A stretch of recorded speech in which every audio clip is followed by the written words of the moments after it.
तपाईहरुले हर्क साङपाङलाई नराम्रो भन्नुहुन्छ नि एकछिन पक्नुस् तपाईहरुलाई म देखाउँछु यो पुल हेर्नुस् हैन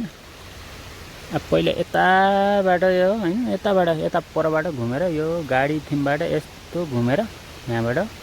यता जंगलतिर हैन टोयलेट गर्न जानु पर्थ्यो अनि हर्क साङपाङलाई भनेको अरे सर यहाँ त टोयलेट जान धेरै घुमेर जानु पर्छ हामीलाई यो खोला तरे जाँदाखेरि खुट्टा पनि भिज्ने भयो हैन यहाँबाट हामीलाई सर्टकट एउटा पुल चाहियो भनेको फ्याट आएर अब यही पुल बनाइदिनु भयो हैन अब त्यत्रो घुम्ने झन्झट पनि भएन अब यहाँदेखि सर्ट हिँड्न पनि पाइयो सजिलो हैन छोटो यहाँनिरदेखि यसै सट्ट यहाँ खोला हेर्नु न खोला यो खोलाले बगाउन नि सक्छ फेरि त्यसैले हर्क साङपाङलाई भनेको आएर फ्याट्टै हैन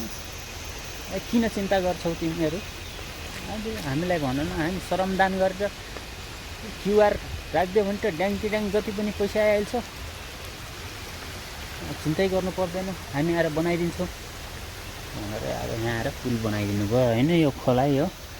खोलाले बगाउँछ भनेर जो बगाउँछ प्लस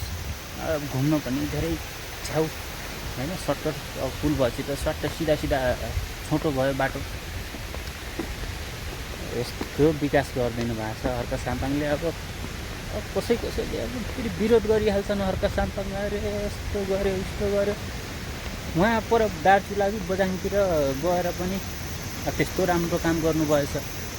अब 50-60 लाखमा बन्ने पुल 1 करोड 29 लाखमा बनाइदिनु भएको छ हैन के जाबु 1 करोड 29 लाख त ल यसमा सहयोग गरौँ भनेर क्युआर राखेको 2 घण्टामै आइहाल्छ हैन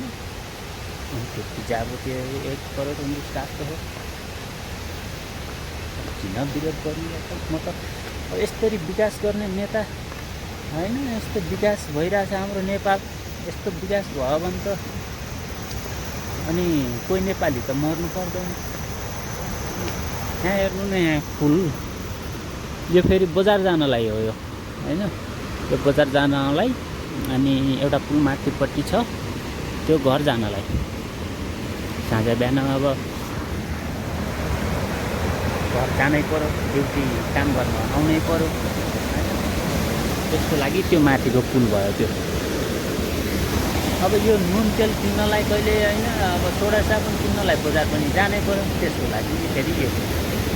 हेर्नु यस्तो विकास गरिदिनु भएको छ अब हर्क साङपाङले के बुझेर खै अब यस्तो विकास भएपछि त हाम्रो नेपाल त अमेरिका भन्दा नि अझै धनी हुन्छ होला भनेर कहिलेकाहीँ त यसो चिन्ता पनि लाग्छ चिन्ता लाग्नु पनि स्वाभाविक हो यस्तो विकास भएपछि त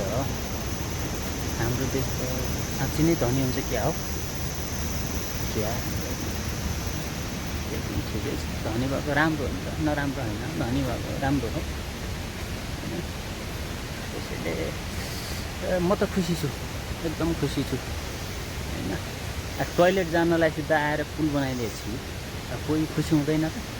बजार जानलाई छुट्टै पुल अनि घरमा जान छुट्टै पुल जतासुकै पुलै पुल यस्तो विकास गर्ने नेतालाई विरोध नगरौँ है साथीहरू बेकार हौ म त आजदेखि विरोध गर्न छोडेँ केही बोल्दिनँ यस्तो विकास गर्ने नेतालाई बोल्नु हुँदैन तपाईको मनमा के छ भने कमेन्ट गर्नु होला र मेरो च्यानललाई पनि सब्स्क्राइब गर्नु होला है त कस्तो लाग्यो हर्क साङपाङको विकास श्रमदान गरेर विकास हैन देश विकास गर्ने जुन योजना छ तपाईलाई कस्तो लाग्यो कमेन्ट गर्नु होला है त